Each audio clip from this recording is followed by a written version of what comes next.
अब कहने का क्या बचा है? ये इस बंगाल में ना, आप अब अगर जिंदा हो वो खबर है, मर जाते हो तो खबर नहीं है।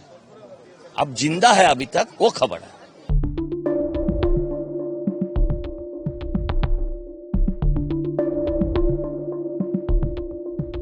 কলকাতার বড়বাজারের মেচুয়ার ফলপট্টির এক হোটেলে অগ্নিকাণ্ডের ঘটনায় মৃত্যু হয়েছে 14 জনের। মঙ্গলবার সন্ধ্যে 7:30 নাগাদ ওই হোটেলে আগুন লাগে। দমকলের 10টি ইঞ্জিন ঘটনাস্থলে যায়। প্রায় 8 ঘন্টার চেষ্টায় আগুন নিয়ন্ত্রণে আসে। বুধবারেও চলছে উদ্ধার কাজ।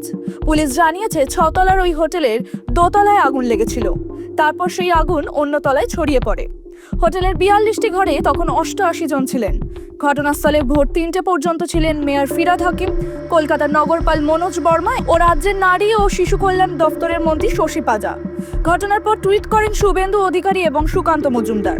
দুর্ঘটনায় মৃত ও আহতদের পরিবারকে আর্থিক সাহায্য ঘোষণা প্রধানমন্ত্রী নরেন্দ্র মোদী।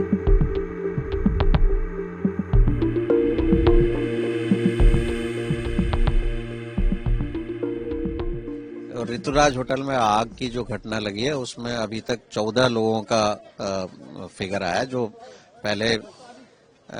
पहले जो हम लोग 15 फिगर बता रहे थे वो उसमें थोड़ा सा कंफ्यूजन है। टोटल 14 है अभी तक, 14 ক্যাজুয়ালিটি, 14 জন मारा গেছে এখন অবধি যা আমাদের কাছে খবর এসেছে। अभी तक 14 लोगों का ক্যাজুয়ালিটি का हमारे पास में फिगर है। এটা নাবাস আগুন লাগার সময় অনেক মানুষ দৌড়ে নেমে গেছেন, আর প্রায় 15 জন ছাদে উঠে গেছিলেন। তাদের একটা জায়গা থেকে পাশের বাড়ি বড় ল্যাডার নিয়ে এসে সরানো হয়েছে। कहने का तो कुछ बचा नहीं है, कहने का क्या बचा है?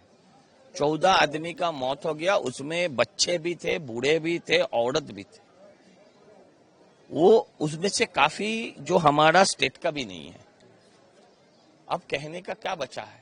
ये इस बंगाल में ना, आप अब अगर जिंदा हो वो खबर है, मर जाते हो तो खबर नहीं है। अब जिंदा है अभी तक, वो खबर है। টাইমস নাও খবর।